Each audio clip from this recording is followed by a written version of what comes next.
There is a clear increase in the rate of institutional use of cryptocurrency.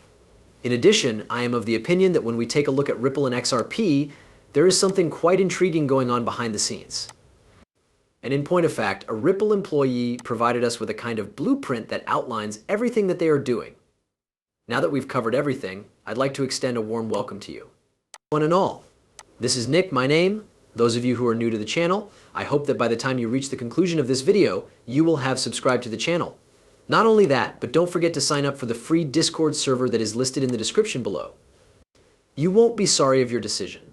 There is a wealth of free material contained within it that is of great value and has the potential to assist you in achieving financial independence from cryptocurrency.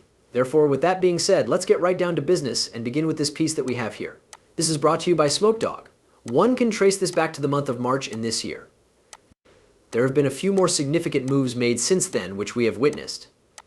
Regarding cryptocurrency, more specifically regarding the adoption of cryptocurrency by some of the greatest financial institutions in the world or the implementation of some kind of plan based on cryptocurrency. And if we take a closer look at this, we might find that BlackRock, Vanguard, IC Bank of China, China Construction Bank, big banks in China in general. Fidelity, Bank of China, JP Morgan Chase, State Street, Morgan Stanley, and Bank of America are among the companies that are involved. To add insult to injury, this list contains a great number of enormous financial institutions that are connected to Ripple in some way. A significant number of these are big partners of Ripple, have some familiarity with Ripple Tech, or even have some familiarity with Ripple Tech through specific collaborations that Ripple does have, such as a center, for instance. However, when you actually take a look at this list of names that are really something, that is founded around crypto, it is absolutely insane. They have some kind of exposure to cryptocurrencies, they have adopted cryptocurrencies, or they even have products like exchange-traded funds, ETFs. And then, when you consider the retail engagement in cryptocurrency, you see that it is quite insignificant. When compared to the range of names that are currently available, it is a rather insignificant amount. The majority of people working in retail are familiar with these names because guess what? They are banked with a few of these financial institutions. In addition, when you put it into perspective, the fact that these names have a crypto strategy is absolutely insane. In cryptography, they are. They have a cryptocurrency for sale. It is a trading company that, you are aware that. They currently have an exchange-traded fund ETF that is trading openly. The majority of people working in retail are still opposed to cryptocurrency. They are adamant about not touching it. The way they see it, that is a con. They consider that to be a form of counterfeit currency or something similar. I find it amusing, to put it simply. On the other hand, why am I bringing up adoption in institutions yet again? First things first, let's take a quick look at some of the organizations that are associated with Ripple. Consequently, I have included a few pictures that highlight some of the partners that Ripple currently has or has previously had under its belt.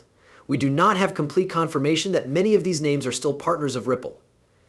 This is the case for a number of them. Some of them are done by us, but in the past, these were names that were associated with Ripple.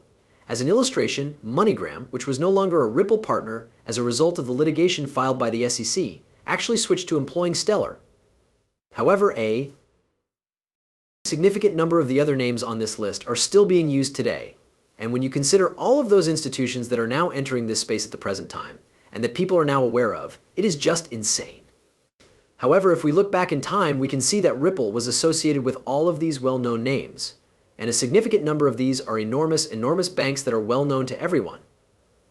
Then, when you consider companies such as Finastra and Accenture, who are linked to thousands upon thousands of institutions that have exposure to Ripple or even Volante, which is connected to some of the most prominent banks in the world, you realize that all of these companies are related to Ripple.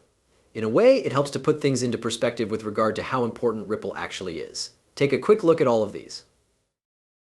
Large banks that were actual confirmed Ripple partners 6 years ago from the Ripple website. Even if we go back 6 years, I'm sure that you guys are already familiar with this list of Ripple partnerships. Just take a quick look at all of these banks. Each and every one of these names was associated with Ripple. And even in this day and age, with non-disclosure agreements and other things that we are not aware of, I am certain that there is a tremendous number of banks. In point of fact, I believe that there were over 1,700 contracts that were included in the paperwork of the complaint. There were 1,700 non-disclosure agreements. Furthermore, it is important to take into consideration that the central bank is currently involved in. To put it mildly, that's outrageous to say the least. To a large extent, we are not aware of that information. Retail will not be aware of such information. Nevertheless, we may make an assumption based on the past collaborations that were present 6 years ago. Imagine how much larger this list actually is now, and think about the names that are included on that list.